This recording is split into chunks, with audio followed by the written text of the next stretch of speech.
Yeah,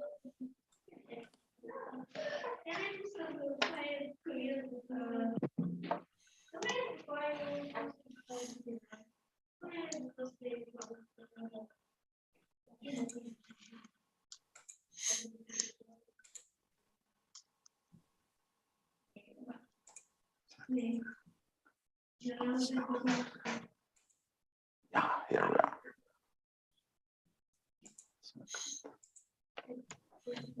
Energy Transition, Episode 10, Energy Security. Mondays are very happy days for me, meeting with Irina Slav and David Blackman. Good afternoon, good morning. Good morning, Armando, David. They're happy days for me too. David, things are going crazy in the energy sector. It's my perception. I'm not sure that you think the same way, but escalating out of control. Every day, every hour, we have news and normally dangerous news. Yes. So the point is, the world is coming to an energy security, to be affected. Oh, yes. I think we've, I think that more than anything, I agree with you that things are spiraling every day and becoming increasingly volatile in the markets and in government policy arena because governments don't know which way to jump. This is especially true, I think, in Europe, with the war happening, and it's just such a terrible situation that was really, I think, and I'll be interested to hear Irina's thoughts on this too, and your thoughts as well. I think the war itself was essentially, I won't say enabled, but I think Putin was emboldened by the fact that the European continent's level of energy security was so dependent on his own country for its oil and natural gas resources. It was a conscious decision that many European governments, not all of them, but many on the continent, had made in the early part of this century to try to hasten an energy transition from these fossil fuels and nuclear power to renewables, especially wind and solar power. And become incredibly reliant, especially on wind energy in particular in Germany and some other places. And people tend to forget right now that long before this war began, Europe was in the middle of a pretty significant energy crisis because the wind had stopped blowing as it normally does on the continent, and wind energy was failing to produce the electricity needed to heat homes in the winter. And so really in November, Germany and other European governments began to scramble to secure supplies of liquefied natural gas from the US and from Qatar and from Africa, some countries in Africa. And that was ongoing well before Putin made the decision to invade Ukraine. Now, I was lectured during a panel discussion at an event hosted by the University of Houston a couple of weeks ago by another participant who told me when I pointed this out, told me and the reality that had Europe, these countries made the decision to engage in hydraulic fracturing and produce their own natural gas in particular, they would have had a much higher level of energy security. Well, I was told that, fracking was not competitive in Europe like it was in the United States. And taken in a vacuum, that's true. But here's the price for not exploiting your own mineral resources that we see happening right now in Europe. 15 years later, after Germany made the decision to essentially outlaw fracking, it is now having to really engage in a frantic process to try to find ways to replace the oil and natural gas coming in from Russia. So what is the price of that? Would fracking have been competitive with the current situation? when you're having to import liquefied natural gas and pay prices that are often 10 times higher than what you pay to Russia for the natural gas you're obtaining from that country. So energy security is just the whole point of the conversation is to point out the fact that energy security is national security. And without that energy security, you have your ability to exercise leverage on the geopolitical stage is dramatically diminished. And Vladimir Putin saw that. And we still to this day see just Friday, the EU again announced it won't sanction Russia's oil and natural gas sectors as part of the sanctions for engaging in this war in terms of banning any imports, and because the countries can't do it. So I just think that this emphasizes how important energy security really is. And we see particularly governments in the Western world still failing to comprehend this. And I think that's, a reason why, Armando, we see, you and I imagine Irina too, see this situation kind of becoming increasingly volatile every day. You're on mute. Yeah, every hour, sorry. Yeah, every day, every hour, because we have news, special news every day. Irina, let me point out for you a very interesting situation. So dependence of Europe in terms of natural gas. So UK is 3% dependent, Netherlands 20, France 20, Germany and Poland 50, Austria 80, Bulgaria 90% dependent on Russian.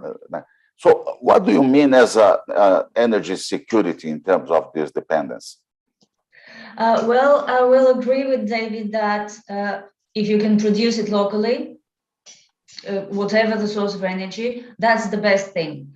I'm afraid, however, I will disagree about shale because the US has the land. Shale oil and shale gas exploitation requires, drilling wells pretty much all the time. We don't have the luxury of all this land, even if there are, I'm not sure what sort of shale resources there are in Europe, actually. I know about the UK, they tried to develop their shale resources, but they met with a strong opposition. But the UK has the North Sea. And now they've gone back on plans to suspend all exploration in the North Sea because they have woken up to the fact that they will need this oil and gas. So if you can produce oil and gas locally, which is what Bulgaria cannot do because we don't have the resources. We have some exploration going on in the Black Sea, but it will be years before we have any results. To me, the only sensible alternative is diversification of resources, foreign resources of energy, to avoid becoming over-dependent on a single supplier.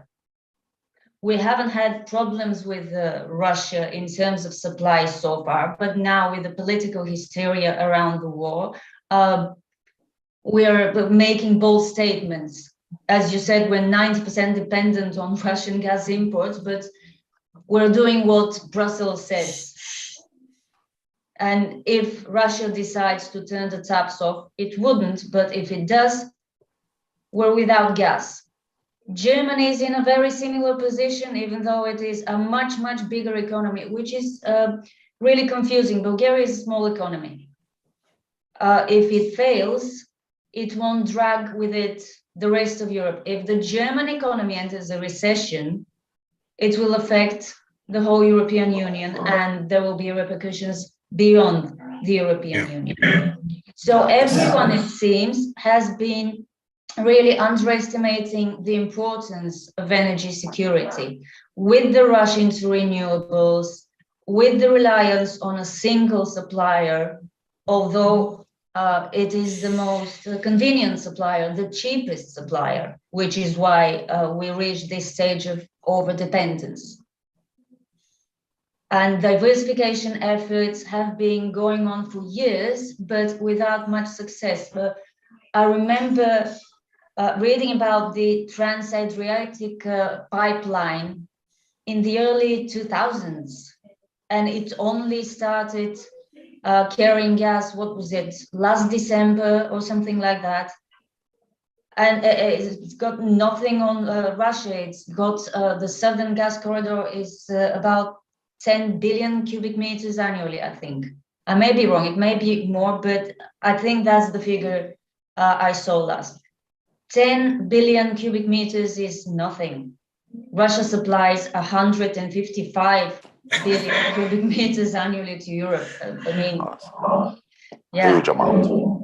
Yeah, so Europe basically, Europe painted itself into a corner, and now it has to paint itself out of it, which I don't really see happening anytime soon. So now they are turning to coal. Germany is considering increasing its reliance on coal. How this will sit with its green lobby is a very interesting question. And the UK, I just saw this week or last week, was it, that they have plans to build 6 or 7 new nuclear power plants by 2050.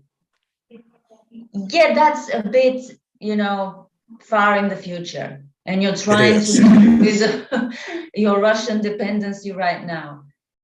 So it's, acting first and thinking later, which is a bad thing to do. Yeah, that's right.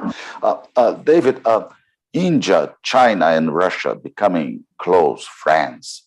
So is it an energy security threat for the world? Oh, absolutely. And Saudi Arabia, it becoming increasingly close to China mainly because of the ongoing rejection of normal relations by the Biden administration here in the United States. And so even Saudi Arabia is beginning to look elsewhere for reliable partners to be purchasers of their energy supplies. And that's very unfortunate. The Biden administration, the Trump administration, President Trump spent a great deal of time trying to strengthen the relationship between the United States and Saudi Arabia. Now, there are a lot of factors why that's hard to do, because the behavior of the Saudi government is not always in conjunction or does not always conform to our expectations, as in the case in the murder of the journalist for the Washington Post a couple of years ago. And so it's a difficult thing to maintain, but the Biden administration, unfortunately, has just apparently decided not to make the effort at all.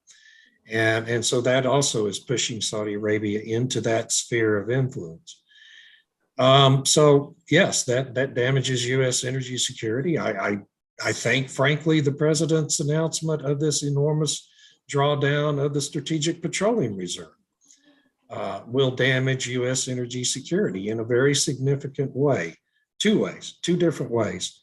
First of all, if he does end up withdrawing 180 million barrels, he will have drawn down 40% of the level of the Strategic Petroleum Reserve that he inherited when he came into office, from 635 million barrels. When you add the 30 million he announced in November to this 180 million, you're at almost 40% of the total capacity of the reserve. That reserve exists for a reason. It was created to ensure that our military and critical services would have access to energy supplies for at least 20 days to a month in the event of a true national emergency. $4.20 gasoline is not a national emergency. It's certainly inconvenient for everyone, and I don't like paying $100 to fill up my gas tank. But, that's not a national emergency. And then the second way it's likely to damage our energy security during a time when war is happening in Europe is it's going to diminish the incentives for the domestic energy industry here to increase production rapidly. there's an old saying that the best cure for high oil prices is high oil prices. And to the extent that this release of 180 million barrels onto the global market does succeed in reducing prices, that's just that much less incentive for drillers here to drill. All of that has the impact of diminishing our energy security here in the United States and does little to help the global undersupplied oil markets as a result. Irina, let me point out a very interesting situation. So China is not big enough to absorb, to buy all the Russian gas, natural gas. At the same time, United States are very interested in keep, not the conflicts, but let's see, to export more LNG to Europe. So just 2 points, are there connection between them? Oh, well, insofar as the global gas market is sort of global, there is, yes.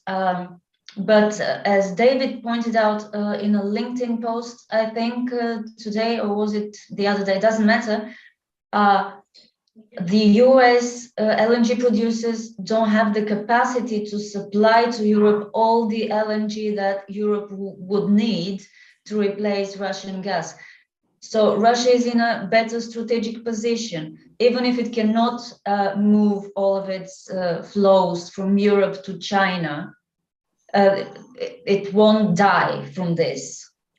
But Europe will die economically if it can't secure the gas it needs, which again puts it in a very vulnerable position because obviously US producers are now ramping up production. They will be building more export terminals for LNG, but this is not something that could happen within a few weeks or even within a few months. This will take time. Boosting production in order to boost exports of LNG will take time. And then there will be the environmentalist opposition, both in Europe and in the US. And there will be, I think, political opposition in the US. There were already calls to limit exports of LNG a few months ago from the Democrats in Senate. Correct me if I'm wrong, Dave. That's right. Yeah, because the more gas you export, the higher prices will go at home. And that's not something that sits well with politicians, especially politicians who are hoping for re-election in a few short months. So it's really a very complicated situation, and there is no simple way out of it. And and here's a funny thing. The Baltic states, media reported that all the Baltic states have stopped buying Russian gas. That's the news from this weekend. And then from yesterday, I saw this press release by the Latvian gas operator saying that it just closed a contract with Gazprom until 2030. So they're not exactly stopping Russian gas imports. Yeah, that's right. David, 400 million cubic meters per day. This is the amount of gas, natural gas that Russia exports to Europe. So it can be replaced by 80 cargo ships from the United States with LNG every day.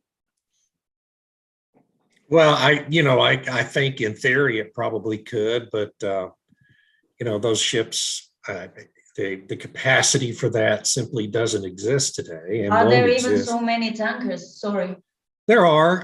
There's that many in the world, but they're supplying the whole world with LNG, not just Europe, right? And for example, in 2021, 75% of US LNG exports were destined for the Asian market, for China and Japan and other Asian markets, not to Europe. And so at the very least, you're talking about a major restructuring of contractual relationships between US exporters and buyers around the world in order to really boost supplies for the long term to Europe. But second, you're going to have a massive increase in US infrastructure. And the Biden administration, the regulators in the Biden administration have now made it almost impossible to permit a new interstate pipeline in this country. The federal government has to permit any interstate, any pipeline that carries natural gas between two different states falls under federal jurisdiction. And so, I mean, they're intentionally denying permits, holding up permits.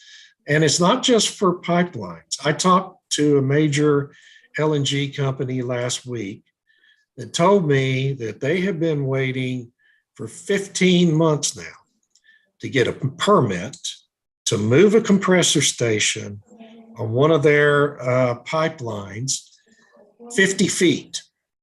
And by moving that compressor 50 feet, it would increase the throughput ability of that pipeline by 15%, which is very substantial.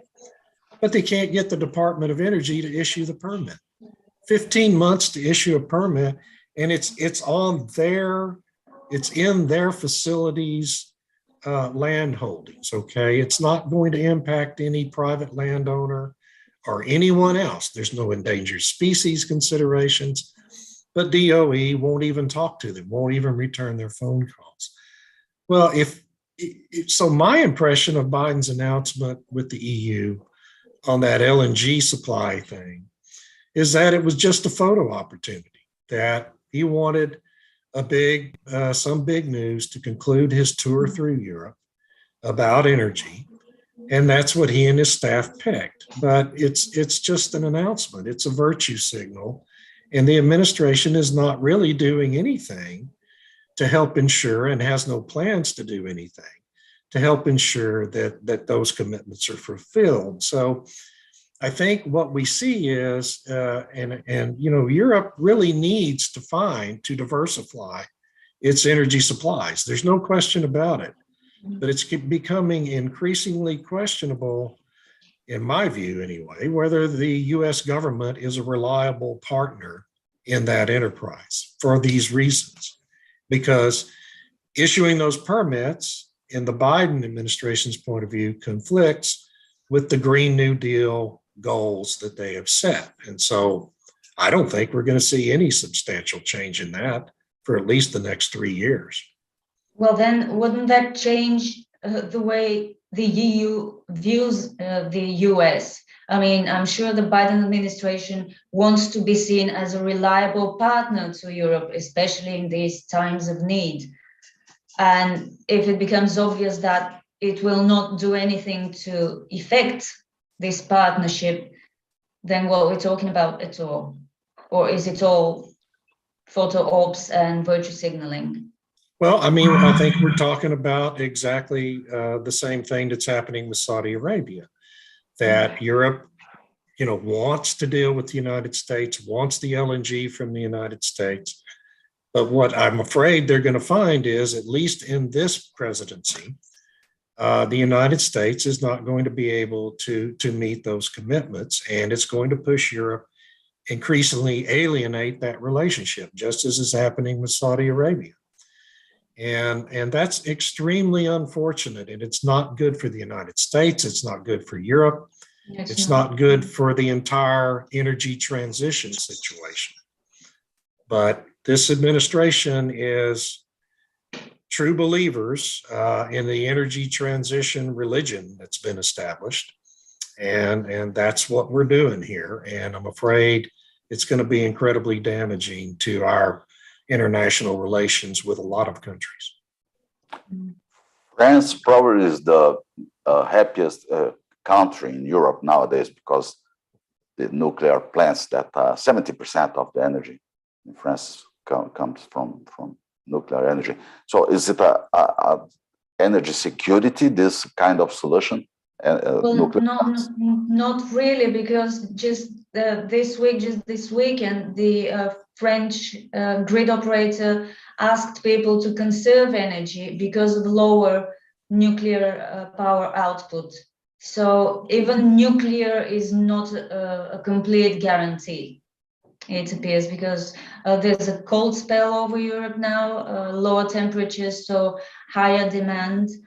And I think several of their nuclear power plants are operating at lower than usual capacity rates. So yeah, it is a much better idea than what they are doing in Germany or the UK, because that's local power generation and local is always best. But even that does not guarantee complete energy security. I don't think anything really can guarantee complete energy security. And Well, and what's I think that I agree with that totally, but I do think it emphasizes your point, Irina, that the best approach here is to have a true diversity in Yes. energy supply resources, and this over is the reliance roadmap? on any one segment of the energy array is going to diminish your security on a grid, or just as your country as a whole. And I think that point is something that just continues to be lost on a lot of these policymakers. To be available and affordable. Yes. And we're Yeah. losing affordable very rapidly. We're definitely losing the affordability. Yeah, that's right. And that's next week's topic of discussion, right? Yeah. Yeah, but next week probably we will have so many news that I will have energy true. security again. More protests probably, yeah. Yeah. So thank you both, Irina and David, for this nice conversation today. It was a pleasure. Thank you. It's always As a pleasure. always. You guys have a great week. You too.